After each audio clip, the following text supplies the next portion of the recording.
jum jum, crazy. Jiggy jiggy jum jum, jiggy jiggy jum jum, crazy. Jiggy jiggy jum jum. Media നെറ്റിൻ്റെ എല്ലാ മാന്യ പ്രേക്ഷകർക്കും Easter ആശംസകൾ. ഇന്ന് നമ്മൾ നിൽക്കുന്നത് അടിമാലിയിലെ ഏറ്റവും വലിയ കുടുംബമായ വലിയപറമ്പിൽ ടോമി ചേട്ടൻ്റെ തറവാട്ട് വീട്ടിലാണ്. അപ്പോൾ എല്ലാവരും ഇവിടെ ഈസ്റ്റർ ആഘോഷിക്കാനായി ഒത്തുകൂടിയിരിക്കുകയാണ്. അപ്പോൾ നമുക്ക് ഇവരുടെ ഈസ്റ്റർ വിശേഷങ്ങൾ അറിയുവാനായി പോകാം.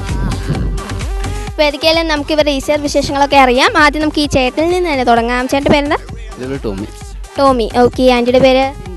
ബിന്ദു. ചേട്ടൻ്റെ പേരെന്താ? അരുൺ. ചേട്ടൻ്റെ പേര്? എൽദോസ്. ഓക്കെ. നിങ്ങളുടെ പേരെന്താ?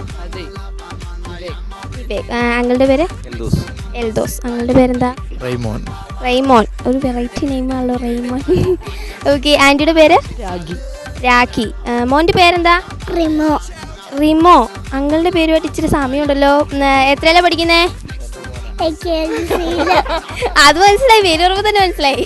ഓക്കെ. ചേച്ചിയുടെ പേര്? ദിയ. ചേച്ചി എത്രയല്ലേ പഠിക്കുന്നു? ഇനി +2 അല്ലേ? ഓക്കെ. എവിടെയാണ് പഠിക്കുന്നേ? Cent Antony's. അതെവിടെ? കാഞ്ഞിരപ്പള്ളി. അപ്പം വെക്കേഷനായിട്ട് വന്നാണല്ലേ? എങ്ങനെ ഈസ്റ്ററൊക്കെ ആഘോഷിക്കാൻ തീരുമാനിച്ചു? നന്നായിട്ട് ആഘോഷിക്കാൻ തീരുമാനിച്ചു. എങ്ങനെയായിരുന്നു പണ്ട് കാലത്തെ ഈസ്റ്റർ? എങ്ങനെയൊക്കെ ആയിരുന്നു ഒന്ന് പറയാമോ? അല്ല, പണ്ട് കാലത്തെ ഈസ്റ്ററും ഇപ്പോഴത്തെ ഈസ്റ്ററും തമ്മിൽ ഒരുപാട് വ്യത്യാസങ്ങളില്ലേ? അപ്പം അത് ഒന്ന് പറഞ്ഞു കൊടുക്കാമോ പ്രേക്ഷകർക്കായി? ഞങ്ങളുടെ കുടുംബങ്ങളിൽ ഈസ്റ്റർ വളരെ ഒത്തൊരുമയോടുകൂടി ഞങ്ങൾ ജ്യേഷ്ഠന്മാരിലാണ് കൂടിച്ചേരുന്ന ഒരു വേദിയായിട്ട് ഞങ്ങൾ ഈസ്റ്ററിനെ കണക്കാക്കി. അതെല്ലാവരും വളരെ ഒത്തൊരുമയോടുകൂടി ഞങ്ങൾ ഈസ്റ്റർ വിഭവങ്ങൾ ഉണ്ടാക്കുന്നത് മുതൽ അത് ഞങ്ങളെല്ലാവരും കൂടിയിരുന്ന് ഞങ്ങൾ മെയിനായിട്ട് നമ്മൾ പിടിയാണ് ഞങ്ങൾ ഈസ്റ്ററിന് വിഭവമായിട്ട് മെയിനായിട്ട് ഉണ്ടാക്കുന്നത്. അത് പിടി ഞങ്ങളെല്ലാവരും കൂടിയിരുന്ന് ജ്യേഷ്ഠന്മാരും എല്ലാവരും കൂടിയിരുന്ന് പിടി ഉരുട്ടി കുഴച്ച് അത് ആ വൈകുന്നേരങ്ങളുണ്ടാക്കി. പിടിയും കോഴിയിറച്ചിയാണ്.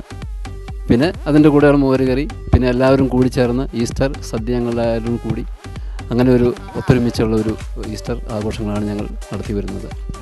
ഞങ്ങൾ ഇത് തുടർന്ന് പോരുന്നു. ഞങ്ങളുടെ അടുത്ത തലമുറകളും ഇതേ രീതിയിൽ അനുദിനം ചെയ്തു വരികയാണ്. ഓക്കെ. അപ്പം നിങ്ങളുടെ കുടുംബക്കാരെല്ലാവരും കൂടി ഒരുമിച്ച് ആഘോഷിക്കുന്നതെന്ന് പറഞ്ഞു. ഇത് കുടുംബക്കാരിൽ ചെറിയൊരു ഭാഗം മാത്രമേ ആയിട്ടുള്ളൂ. ഇനിയും വരാൻ കിടക്കുകയാണല്ലേ?